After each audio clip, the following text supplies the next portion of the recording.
Coming up in this episode of The Lion Queen, the first rescued lion is due to arrive from Spain in just a few days.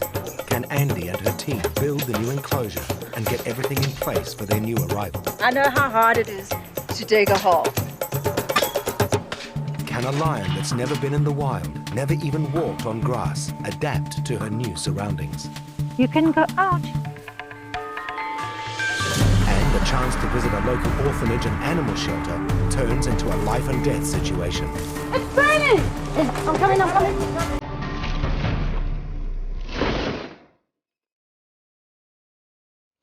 Andy Reeve is making a fresh start. After 3 years running a big lion reserve in South Africa, she's building a new haven, a place where some of these magnificent animals can live in safety. Many lions in captivity are bred to be shot, victims of the trophy hunting industry. This is a rescue. Andy's mission is to save some of these animals she's come to love so much. What do you see? What is it? Andy's vision has a name, the Love Lions Alive project. It's a new beginning, finding the land, finding workers to build enclosures, and finding money to finance it all. Can Andy, the Lion Queen, make her dream happen?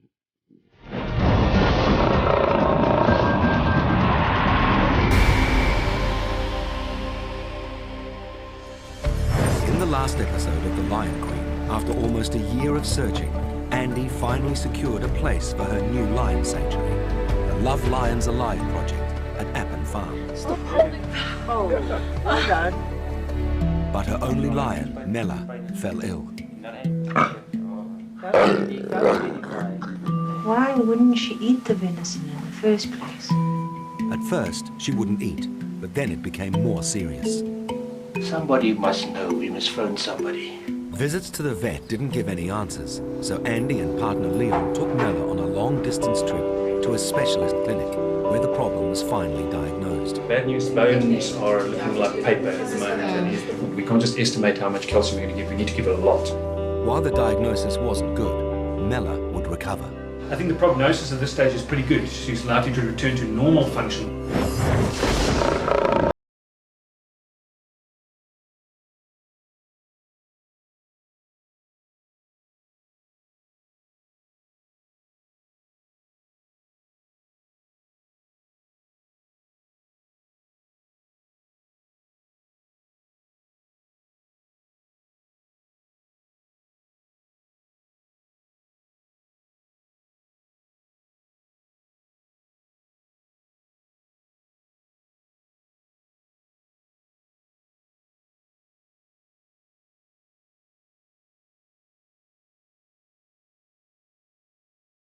The infrastructure that'll be necessary to turn it into a fully fledged lion sanctuary.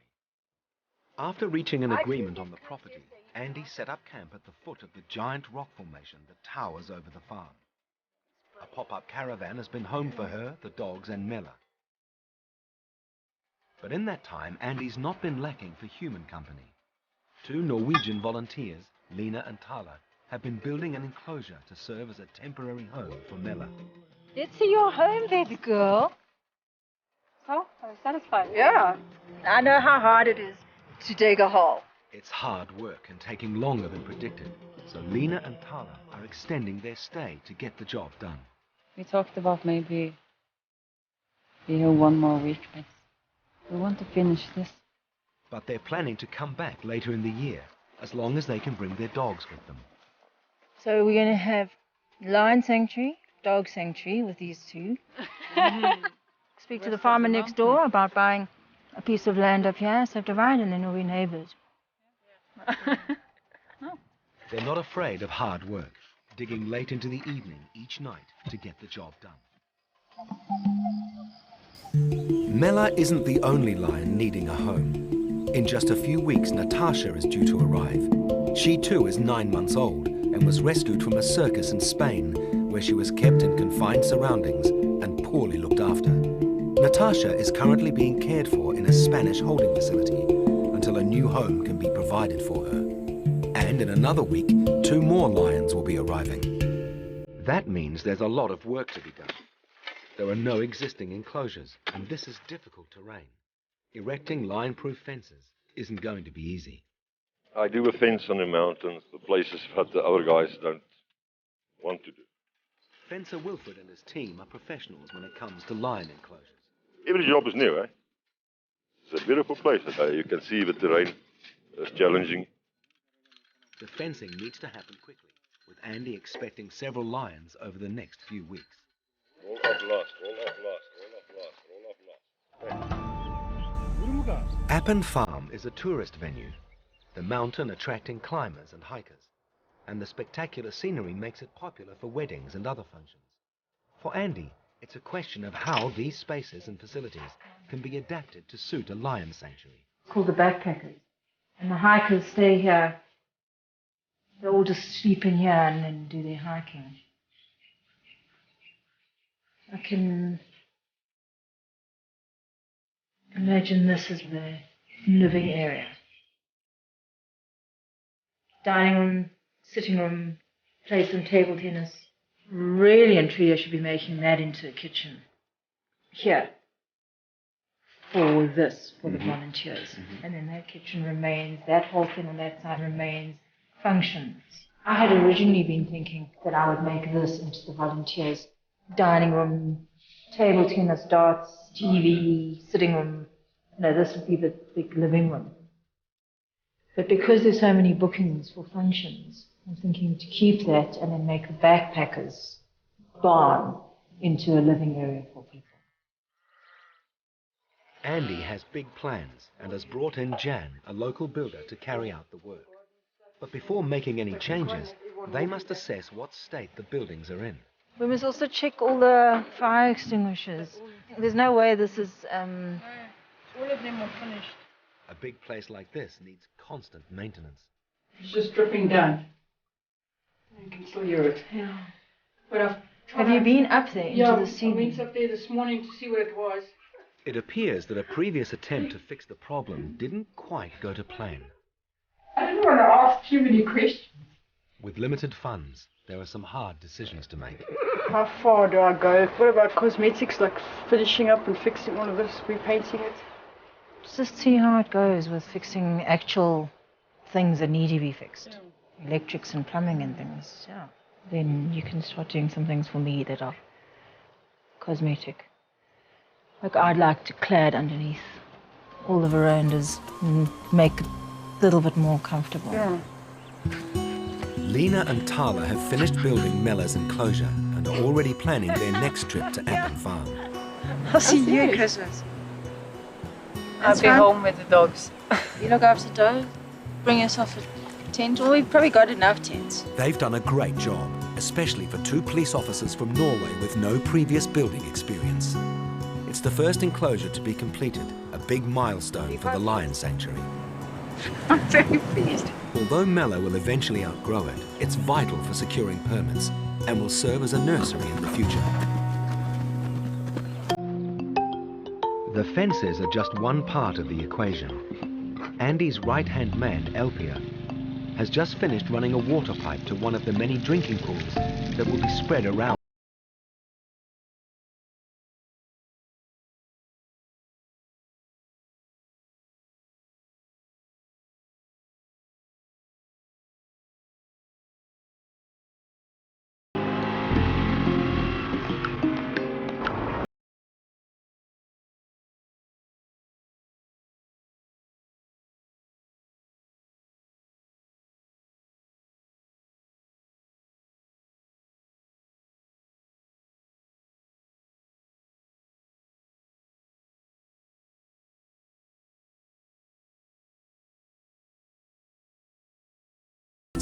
Blockages can happen easily.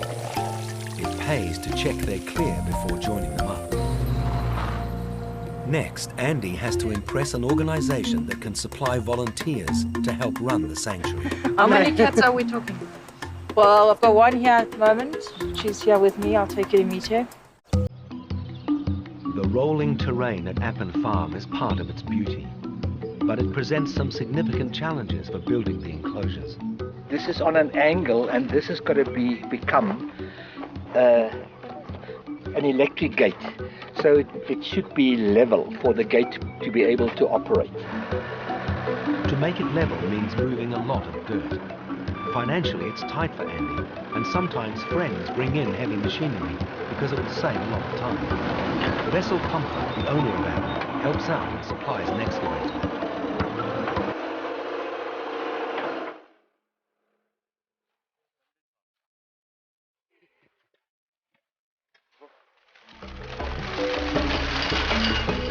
Stop. As Andy walks the length of the new enclosures, she explains her vision for what they will look like and the natural features she wants to make the most of. I specifically want the boulders, I want trees, I want undulating ground. This is the fence, and this side here is a management hospital camp with gates to move lions from here to the next camp. See, even this boulder, which is relatively small, there's underneath part for shade, there's top part for lookout. It's just beautiful. That's all I can say. Every day I just think, beautiful. Look at the view that they've got. Lions like a vista. The fencing team clear a narrow strip where the new fences will go.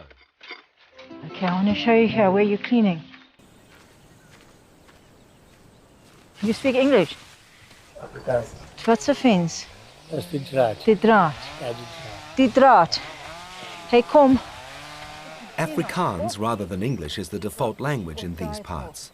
Fortunately, Andy can speak it a little, so she's able to explain exactly where she wants the fence to go. I've explained it to the other team as well. The fence comes to this point and then runs here. What we've done is we've cut the rock right out of the enclosure. And I specifically want them to be able to lie here. So I want that fence coming down to butt right up against this. And then the rock itself forms a bit of the boundary. But the lions can lie under here. They can't climb up there.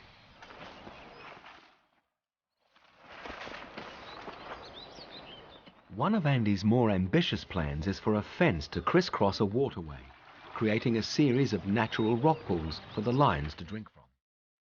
Then the fence runs across where the water flows. There's a little pool up there. Start waterfall, and then we're going to pool it. We're going to put gabions across there, so that pulls up a bit here for the lions on that side. And then the lions that are this side get the next pool down on this waterway. The size of these enclosures, plus the uneven terrain and the rocks and the bush, make them unsuitable for housing new lions when they first arrive at the sanctuary.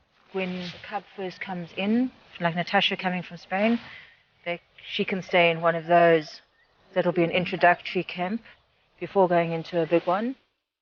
Also where we can monitor her more closely. Because once they're out here, it's going to be quite difficult. I mean, a lion could completely disappear in this area. And if she doesn't know me, or she won't come if I call, I won't be able to see that she's all right. With the arrival of the Spanish lion Natasha, and more lions following soon after, Andy's dream of a lion sanctuary is starting to take shape.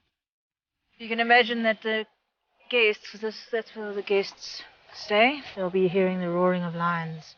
It echoes off the mountain.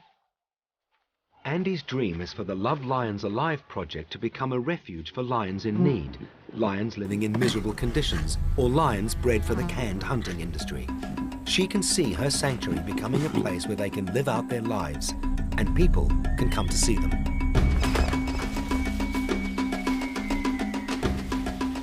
Mella's enclosure is finally finished, and she appears perfectly happy hanging out on her favorite boulder. However, she needs shelter from the sun and elements.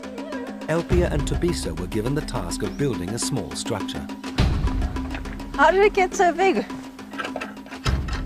Another thing we must keep in mind, Elpia, is that at the moment they're small and we're talking about them staying inside here for shelter. As soon as they get a bit bigger, they're going to jump on top of it as well. You could have up to, like 500 kilograms sitting on you. I'm going to need in any case more poles. Then I can put one in the center through as well. Yeah. To strengthen it up. Yeah, I think so.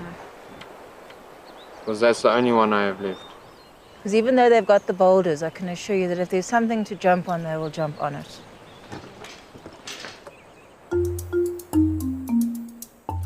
Running a lion sanctuary can be very expensive, so when it's fully established, the Love Lions Alive project will rely on paying guests to generate income. But it will also require volunteers to assist with the day-to-day tasks. Andy has invited Zoe and Heidi from This Is Africa, an agency which organises volunteers, to tour Appen Farm. Oh, yeah. Hi, I'm Zoe. Hi. Hi, Andy. Nice to meet you. You too. Nice spot, though, actually, as well. It's so nice area. It's so nice. How many cats are we talking about? Well, I've got one here at the moment. She's here with me. I'll take you to meet her. And then there are two from Spain and one from Lebanon waiting to come out. But I've had so many inquiries over the last few months to take in lions from elsewhere. But there's a lot of land. It's important Zoe and Heidi leave here knowing the sanctuary will be run ethically and that the volunteers will be well treated. These are the rooms. Some of them have a shower and some have a bath. Do you think you'll just do a volunteer, or do you want to do like a volunteer programme and also open it to some sort of guests as well? I'm going to just have to see what works, what brings in enough money to run and build more enclosures. The 2 enclosures we're doing now, we could fund, but I don't have funds for more than those 2 enclosures, Right, okay, so I've got to yeah, start yeah. getting people in. The money coming in will help pay for materials and the volunteers will help construct the enclosures. So you're looking to have a volunteer programme to get it built up, Yeah. to help build enclosures, and then once it's done, did you want to I would continue prefer with a to volunteer only do programme or not? volunteers because the people who come out as volunteers really want to be there. Yeah. They want to be working with the lions they or wanna on help. farm. They want to, yeah. But then the people who don't want to be volunteers, work. they pay and they stay in a nicer room, but they just come and hang out here and listen to the roar of the lions against the mountain. Yeah. At the moment, the rock climbers come here. It's very popular with rock climbers. They climb all the boulders, but that's the main climbing rock that the rock climbers climb. They've seen the facilities and the accommodation, but what will Heidi and Zoe think of Andy's plans for the enclosures? And will a major water leak affect Andy's hopes for gaining the support of This Is Africa? And then there are 2 from Andy's hopes of getting help at the sanctuary hinge on a tour she's giving Zoe and Heidi from This Is Africa, an agency which manages volunteers. It's not just about the space, it's about the configuration of lions. Yeah. So I've got 2 lions that live together. You can't then mix other lions with them. And they love water. So every single enclosure is going to have a dam or ponds or river of some sort. And I want them all to drink from natural rock pools. Hello. How are you doing? There are lots of people that are doing a good job about stopping canned lion hunting, but my thing is to make the authorities change the rules of how you keep lions. The size of enclosure, the design of enclosures, the design of the shelters, the type of water that the animals are drinking and the food they're getting. While Andy continues the tour, her partner Leon has other plans. I'm taking the dogs to the lion. Yeah. Mella had a history of bad eating and poor health as a result. A visit to a specialist vet revealed she wasn't getting enough calcium and other minerals that a 9-month-old lion needs for proper growth. Now she's back in good health. Look what I've got. Leon runs a biltong or dried meat factory and at times has a steady supply of leftover meat. Today, it's wildebeest. Now, if you give it to her and you want to touch it again, she will bite you.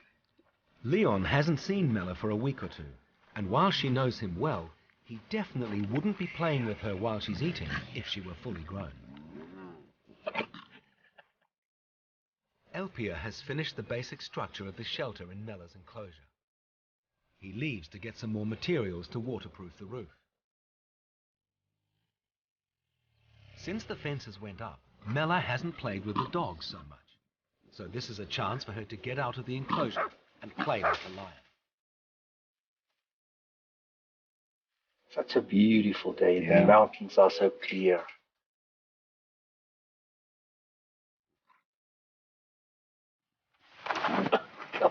I've been away for too long. Come up. Am I neglecting you?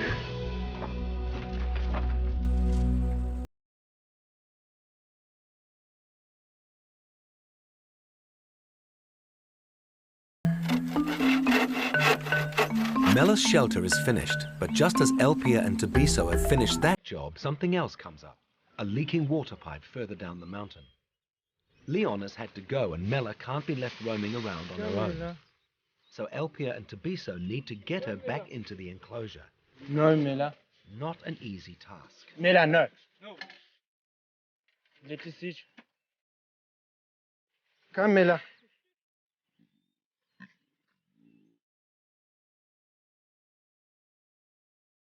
Come, Mela. Come, Mela.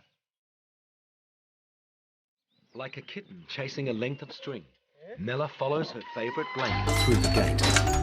Now she can explore her new shelter.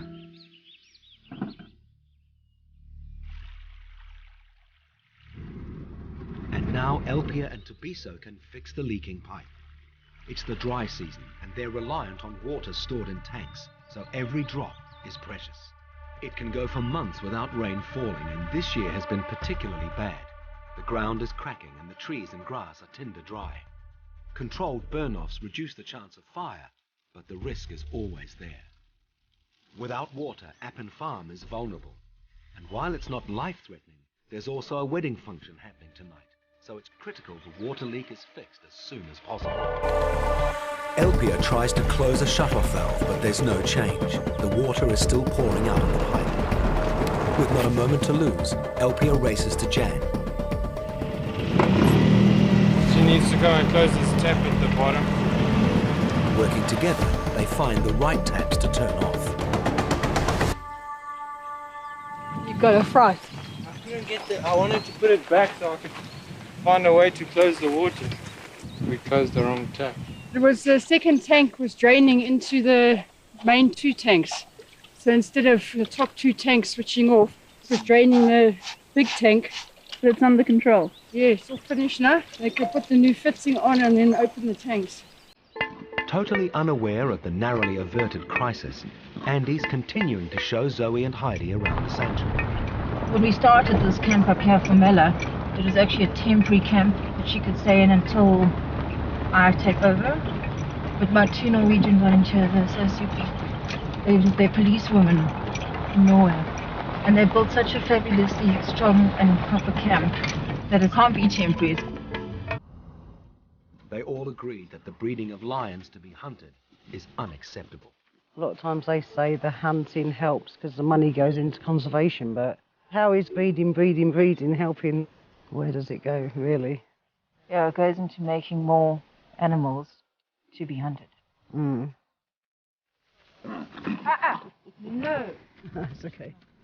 I've had lions jumping all over me before.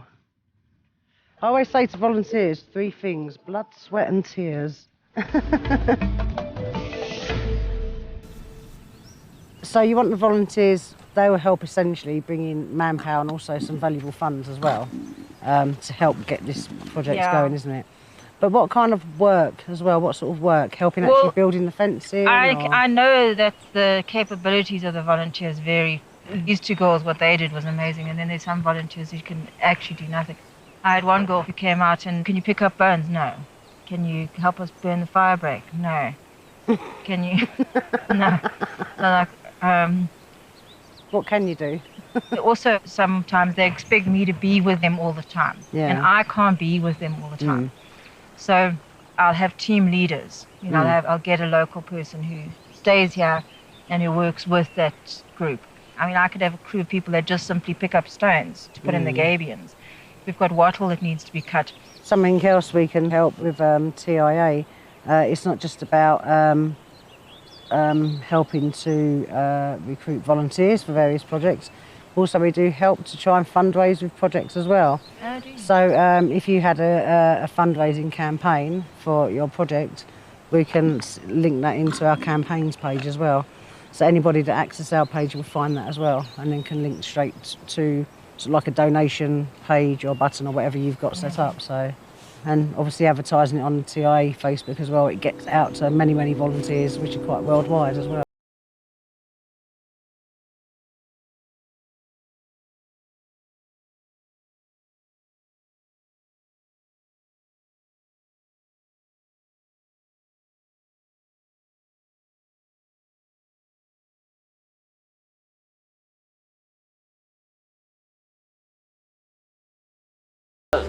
the Just for the beer and accommodation that as is well, and the really good. accommodations as Is well. it? Yes, definitely.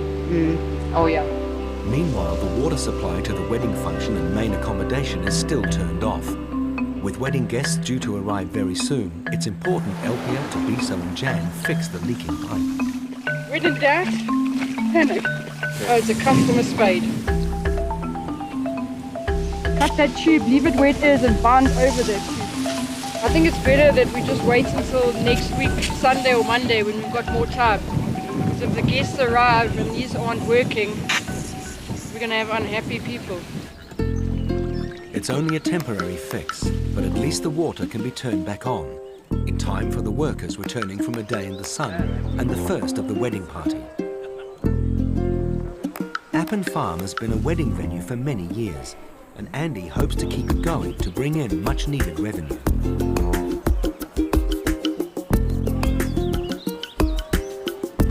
While the festivities go on down the mountain, Andy's heading back up to her camp to spend time with Mela and the dogs. Hello, dogs. Hello, Lion. Come, baby girl. Don't take her meat. This is Mela's meat. You've got your meat.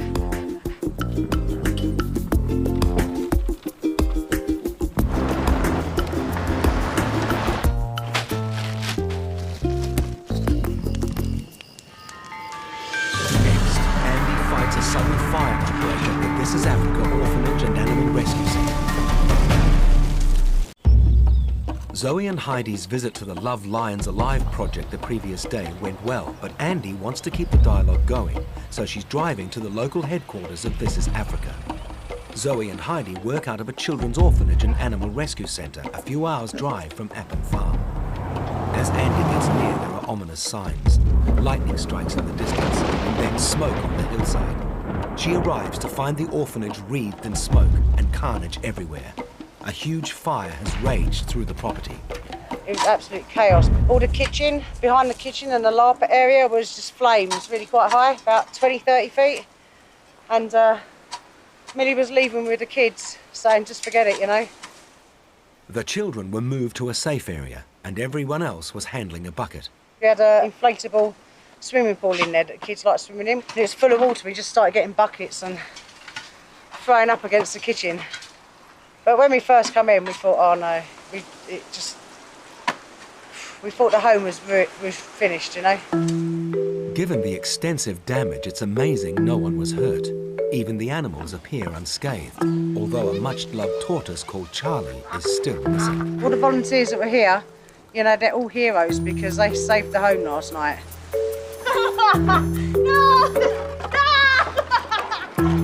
Fighting the fire has left them exhausted, but there's a massive sense of relief that their efforts weren't in vain. Most of the buildings are still standing, and the damage could have been a lot worse. However, their joy is short-lived. Here, just here. Smoking behind. You see? We have got the shuttles. Yeah. Just, yeah, pick the shuttles. Which guy up top? As the wind picks up, it's breathing new life into the smouldering embers amongst the trees. There's a real danger of the fire restarting and spreading to new areas. They aren't out of trouble yet. Whoa! Whoa. It's burning! Is it? I'm coming. With the pool now empty and water reserves dry, it's almost impossible to extinguish the embers. They're in real danger. Yeah, the problem is that these trees are still going to burn. And it's already in the base of those trees. The only way we're going to put it out is with water. Andy calls one of the farmers she knows in the area. Hello. Just trying to help here with the fire. The problem is that I can see that the fire needs water and there's no water. I'm wondering, at your farm, do you have a firefighter with water? Or do you have a container that we can... No, we've just driven in here now from Harrismith. Like we arrived 10 minutes ago. Thank you. Carl, have you got the other shovel over there? Andy's call means that help is on its way, but will it arrive in time? Smouldering embers don't stay that way for long when everything is so dry. There was a fire on Wednesday night out in the back mountains, quite far from here. Unfortunately as well, 3 people died in that fire. We need to try to make sure everything's out as much as possible, because if the wind picks up again, it could send embers everywhere. Finally, help arrives. Andy's friend Matthew Ackles works on a farm nearby and has brought his firefighting crew.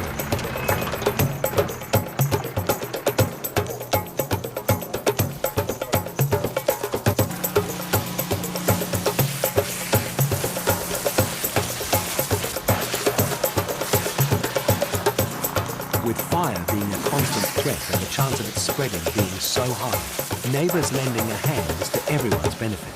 People message, people go, we need help this side, Alpha Conference Centre's in trouble, and everyone kind of goes. Then there's a problem here, we all go there. Yeah. And after she shoots off, I can take you them round. Oh, Charlie! This is Charlie. Hello, Charlie. Oh, baby boy. I'm so glad to see him. I didn't see him for yesterday. Charlie isn't the only one to resurface. With the fire under control, it's now safe for the children to return to the orphanage. And there's more to be happy about. It's raining.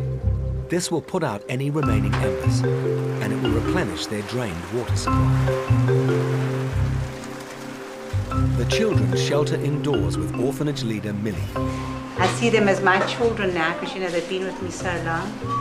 And we really just trying to make a difference. They've come from homes that are quite dysfunctional and they've had to be removed, and mostly through abject poverty and neglect. The children's resilience is a testament to the care Millie gives them. She's taken on the role of mother. My mother took us to the hotel, and then she came back home, and then she stopped the fire with the firefighters, and then when we came back home, we saw what happened. And my books are burnt and most of my clothes. It's shared experiences like fighting the fire that can only help Andy's quest to get the Love Lions Alive project established and fully operational.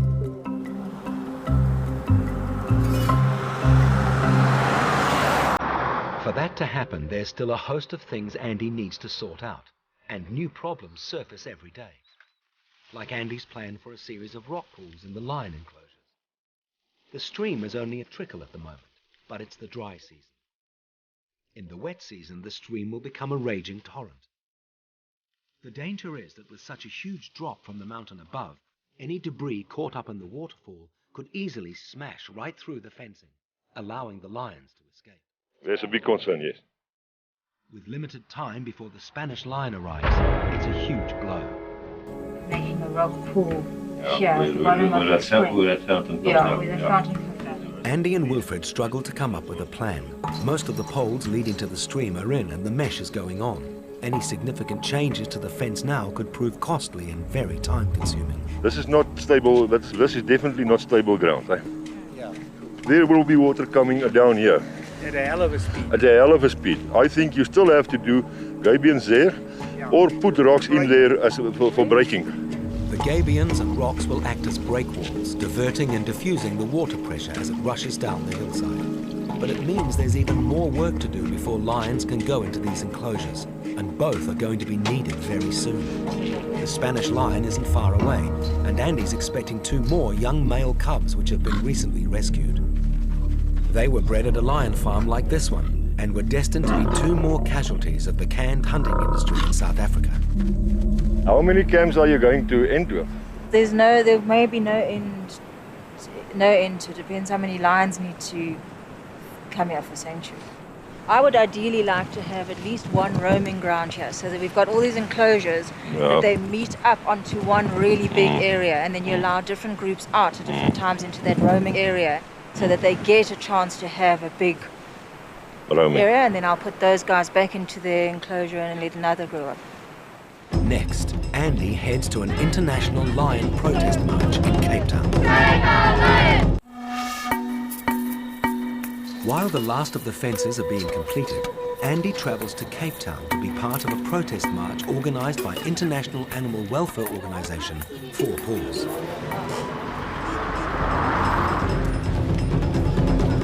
It's one of 60 marches happening around the world, aimed at making people aware of the practice of breeding captive lions for the purpose of can and trophy hunting.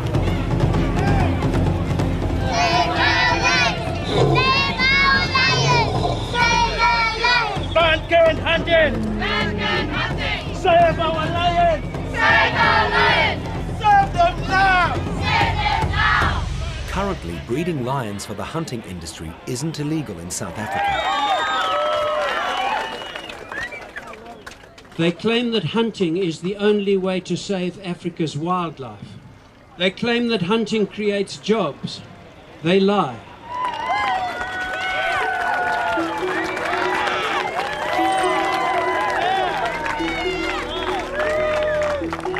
Andy's not making a speech, but her work with lions is well known to many of the people here. It's lovely to meet you, Andy, and thank you for doing what you do. Love Lions Alive, and While it's taken her away from the work happening at Appin Farm, it's been valuable for Andy to come to Cape Town. Good evening, ma'am. Where are we travelling to? Johannesburg. Johannesburg. Okay, thank you.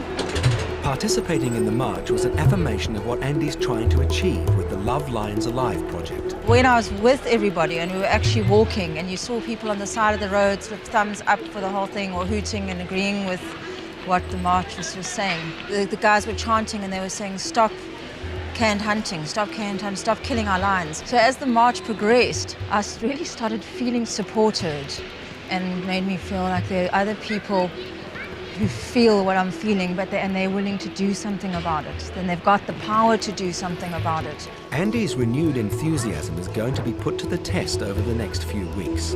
She's flying to Johannesburg, where she connects with Natasha, the ex-circus lion from Spain, and her friend Drew, who arranged to bring Natasha to the Love Lions Alive project.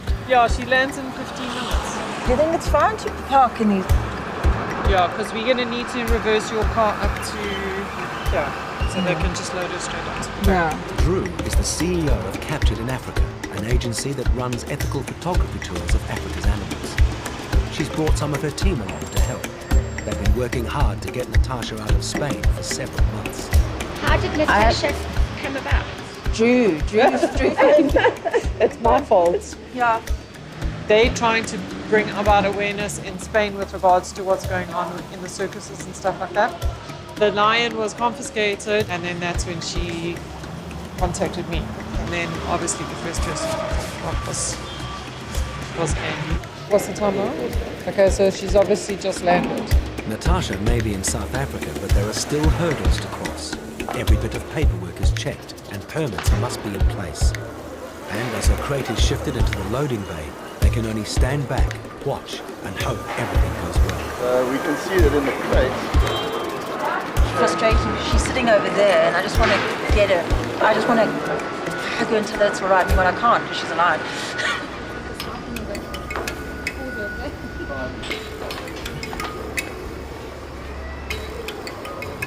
All very official. Do you want to keep all of those? I just made copies of what they are. Natasha is wheeled towards the exit. But there's just one final document check before she's theirs.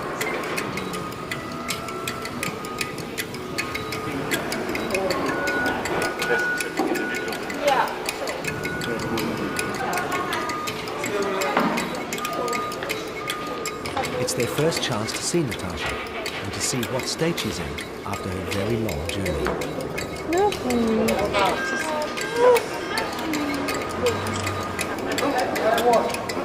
She's beautiful. She's very scared, but she's beautiful.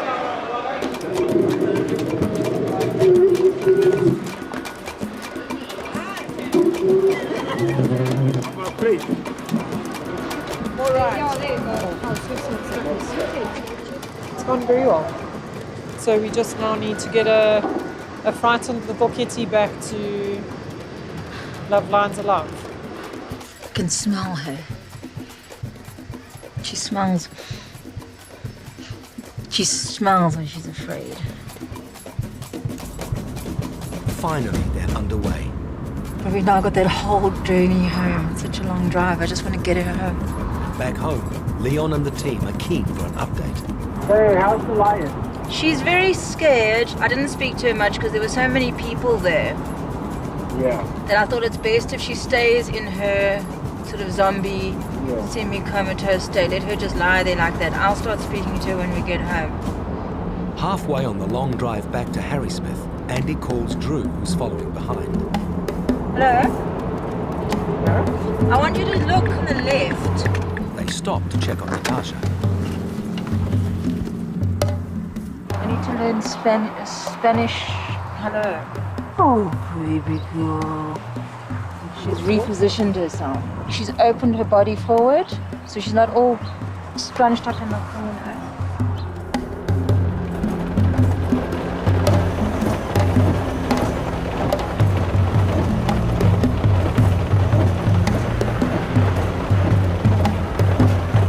I think it's going to take a little while. You come on here, open this. Just directly on. Hey, that's fine, baby. As Natasha's crate is unloaded, Mella takes a keen interest. She's not been around other lions since she was 1 week old. The smell of another lion is definitely triggering something. Here, go down. Good stuff. Hey, baby girl. She's right there ready to go out, eh? Yeah, she's right at the front. She's right there. I'm going out.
It's been a few days since Natasha arrived. Andy is concerned about how she's behaving. She's still a little bit sort of down, a little bit sulking. And 2 new male lion cubs are on the way. This is a rescue. Bred to be sold and hunted for trophies. It's a big step for Andy's team to be bringing them to the safety of the sanctuary. Yeah. But the move appears to seriously affect one of the lions. If he doesn't come out, it's because he's really scared.